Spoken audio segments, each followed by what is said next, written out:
24 અવતારની કથા બતાવી છે।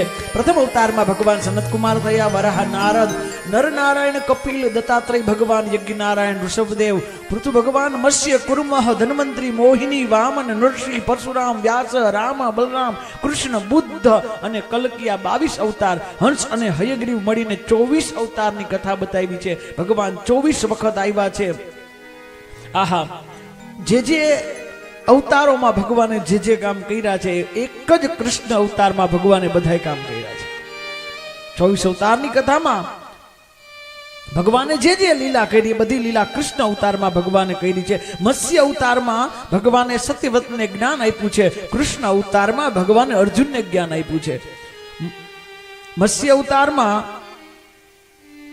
હયગ્રીવનો ઉદ્ધાર કર્યો છે, કૃષ્ણ અવતારમાં શિશુપાલનો, કુર્મ અવતારમાં મંદરાચલ ભગવાને ધારણ કર્યો છે। કુર્મ અવતારની અંદર તો એ કૃષ્ણ અવતારની અંદર ભગવાને ગિરિરાજજીને ધારણ કર્યા છે। નૃસિંહ અવતારની અંદર ભગવાને પ્રહલાદની રક્ષા કરી છે, તો કૃષ્ણ અવતારની અંદર ભગવાને વ્રજવાસીઓની રક્ષા કરેલી છે।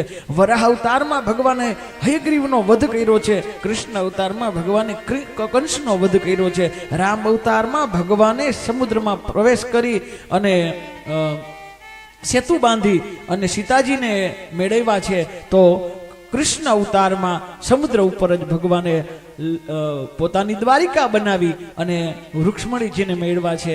તો આ અવતારોમાં જે કથા 24 અવતારમાં ભગવાને જે લીલા કરી છે એ એક જ અવતાર કૃષ્ણ અવતારમાં, કારણ કે કૃષ્ણ અવતાર એ પૂર્ણ પુરુષોત્તમ ભગવાનનો અવતાર છે।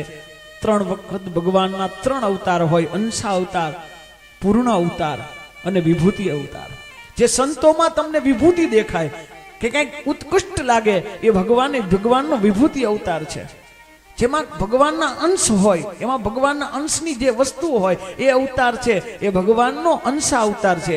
પણ પૂર્ણ અવતાર એને કહેવાય ભગવાન બધી લીલાઓ એ પોતામાં સમાવિષ્ટ કરી લે, એ ભગવાનનો પૂર્ણ અવતાર છે। આમ 24નો આંકડો આપણે ત્યાં હિન્દુ સનાતન ધર્મમાં બહુ મહત્વનો છે। ભગવાન કેટલી વખત આવ્યા આ પૃથ્વી ઉપર? શાસ્ત્રો એમ કે 24 વખત ભગવાન આવ્યા।